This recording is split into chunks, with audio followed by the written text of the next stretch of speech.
Sir, अत्यंत महत्त्वाचा विषय की ज्या पद्धतीनं मागील 4 दिवसात कॉकरोच पार्टीनं त्याच्या इंस्टाग्राम अकाउंट असेल, ट्विटर अकाउंट असेल, एक जोरदार हल्लाबोल केला होता. तो प्रशासनावर होता.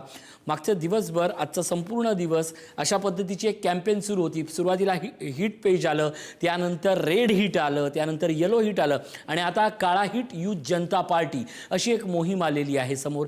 हे नेमकं वॉर काय आहे आणि हा टार्गेट ऑडियन्स काय आहे, सोशल मीडियाची याच्यातलं सगळं कॅप्चरिंग काय, नेमका हा प्रकार काय आहे?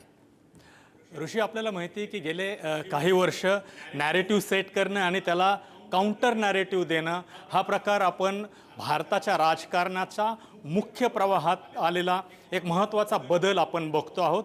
त्याचाच भाग म्हणजे एका मराठी तरुणानं, मराठवाड्यातल्या हिंगोलीच्या तरुणानं अमेरिकेमध्ये जाऊन असे काहीतरी कॉकरोच जनता पार्टीची स्थापना करणं, ती फिनॉमिना त्याने सगळे सोशल मीडिया कॅप्च्युअर सॉर्ट ऑफ करणं, त्याला अर्थातच भारतातल्या प्रमुख विरोधी पक्ष जे आहेत त्यांचा पाठिंबा मिळणं, म्हणजे अगदी खासदार, माजी खासदार, आत्ताचे जे आमदार वगैरे आहेत, मोठमोठ्या पक्षाचे जे नेते आहेत त्यांनी विरोधातल्या त्यातला अभिजित दीपकेला पूर्ण आपला पाठिंबा देणं, महुआ मोइत्रा असतील, कीर्ती आझाद वगैरे असतील, मुलायमसिंग यादव असतील, महाराष्ट्रातनं सुद्धा वेगवेगळ्या क्षेत्रातनं हेमंत ढोमेसारखे दिग्दर्शक, लेखक, अभिनेता असतील, त्यांनी त्याचं स्वागत करणं असेल, हे एकीकडं सुरू असताना आणि दीपकेच्या या कॉकरोच जनता पार्टीला इंस्टाग्रामवर भाजपपेक्षा जास्त फॉलोअर्स मिळालेले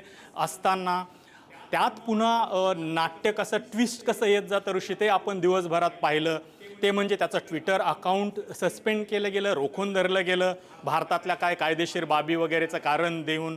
हे सगळं एकीकडे सुरू असताना दुसरीकडं काउंटर नॅरेटिव्हसाठी सुद्धा जे प्रयत्न सुरू होते त्याचाच एक भाग म्हणजे आता तू ज्या वेगवेगळ्या रंगांच्या हिटचा उल्लेख केला, ते हिट्स आपल्याला दिसत आहेत.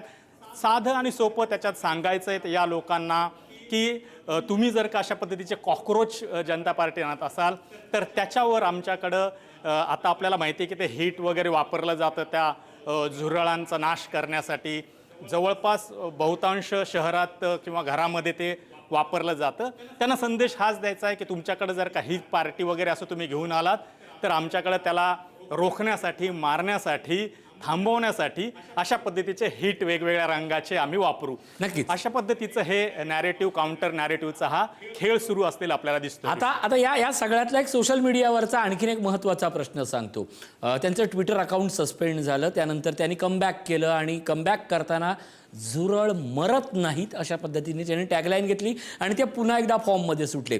आज संपूर्ण दिवसाचा जर इंस्टाग्रामचा ट्रेंडिंग पाहिला, तुम्ही ट्विटरचा ट्रेंडिंग पाहिला, तर एक गोष्ट जाणवते की याच कॉकरोच पार्टीच्या नावानं अगदी प्रत्येक जिल्हा वाईज पेज आहेत, ती पण त्याला समांतर अशी चालणारी पेज आहे. ही राजकीय पक्ष नाही, एक सोशल मीडियावरची चर्चा आहे. आणि त्याच वेळेला अशा पद्धतीचे जे लोक आहेत की काळा हिट किंवा त्यांना ट्रोल करणारे, त्यांना काउंटर करणारे, त्यांच्याकडची संख्या मात्र कमी दिसते.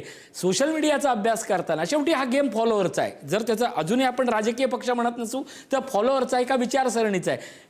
कॉकरोचला फॉलो करणं, आम्ही झुरळ आहोत असं मान्य करून जो स्वतःला झुरळ समजून उतरणं आणि काळा हिट उतरणं, ही स्पर्धा, हा विचार, हा फॉलोअर म्हणून एक कसं बघता पत्रकार म्हणून? ऋषी, आपल्याला माहिती म्हणजे याची सुरुवात पुन्हा आपल्याला बघावं लागेल. ती झालेली अर्थातच सरन्यायाधीशांच्या वाक्य. त्यांनी सगळ्या बेरोजगारांसाठी ते म्हणलेलं नव्हतं असं स्पष्टीकरण जरी दिलेलं असलं तरी काही बेरोजगार तरुण हे झुरळासारखे असतात, ते सिस्टीममध्ये कसे जातात वगैरे, हा तो सगळा आता आपल्याला माहिती, वक्तव्य, त्याच्यावर आलेलं त्यांचं स्पष्टीकरण आणि त्या उद्विग्नतेतनं अभिजितनं सुरू केलेला हा प्रयोग, हा ट्रोल आहे का, हा उपहासाचा भाग आहे का, सटायरिकल आहे का, त्याला कशा पद्धतीनं आता बघितलं जातं आहे. अर्थातच विरोधी पक्षाने तर त्याला अत्यंत सिरियसली घेतलेलं आहे की आता कुठंच विरोधाचा हा आवाज ऐकू येत नाही. अशा याच्यात कुणीतरी तरुण असं काहीतरी करतोय, त्याच्या मागं हे सगळे उभा आहेत.